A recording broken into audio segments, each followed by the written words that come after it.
operation. I don't really know what happened, but after the operation, I still felt ill.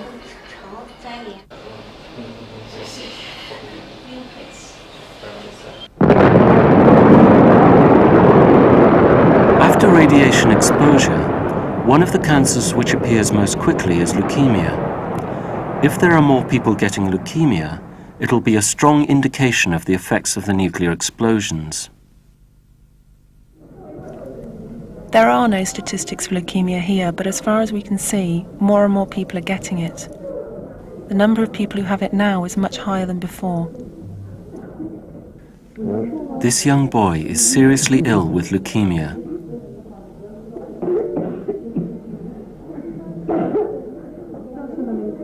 His skin is covered in black marks as a result of the disease. Many families have children with blood cancers, but they can't go to hospital. Blood cancers are difficult and expensive to treat, so many people just die.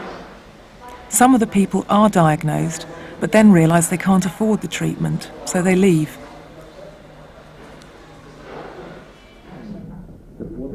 The doctors we meet are convinced that radiation from the nuclear tests is responsible for the increasing rate of cancer among these young people.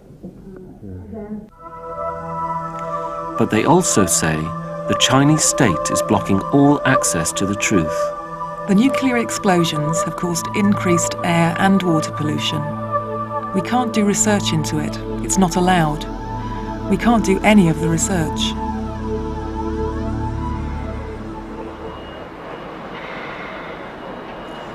Back in Urumqi, we meet up with Anwar again.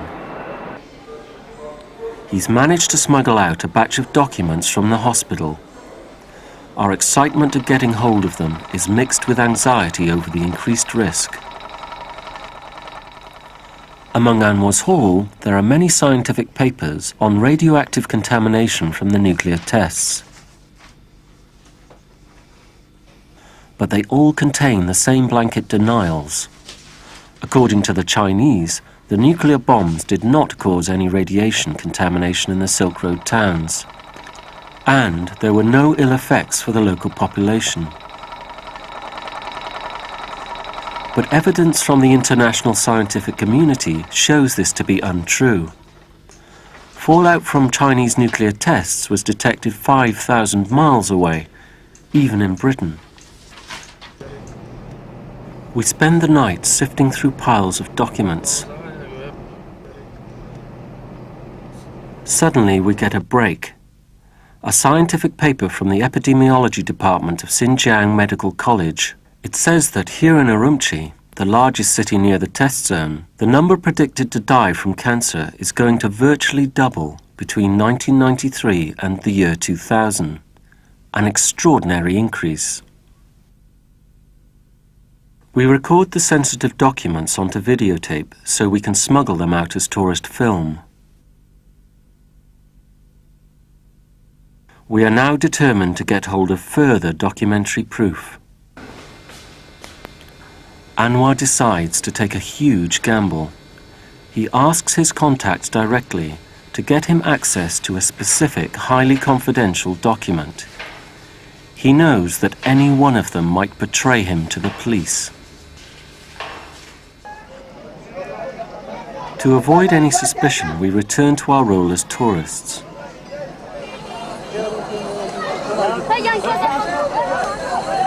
Kashgar, where the Silk Roads of China converge. In summer, it is the highlight of any tourist trip. They come to see the rich oasis culture of the Uyghur people.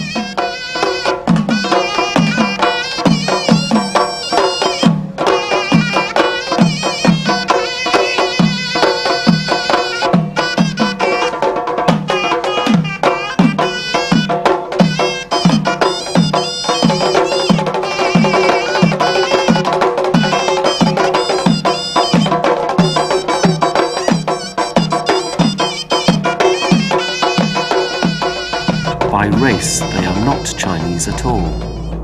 But all Chinese nuclear bombs have been detonated in their homeland.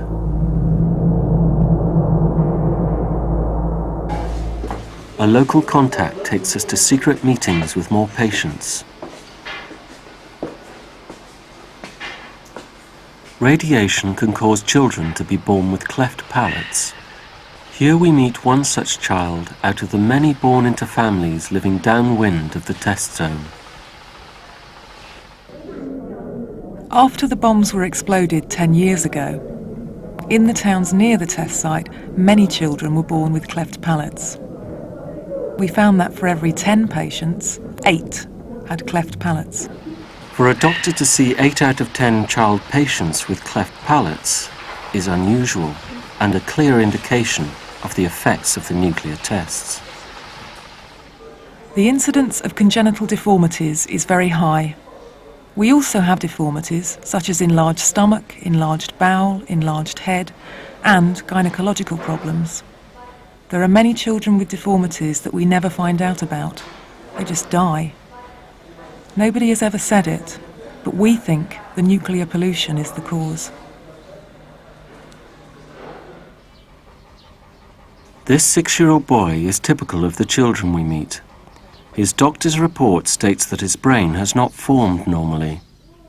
So what things can he do now? Can he walk now? His small brain, leading to severe learning difficulties, indicates yet another congenital abnormality.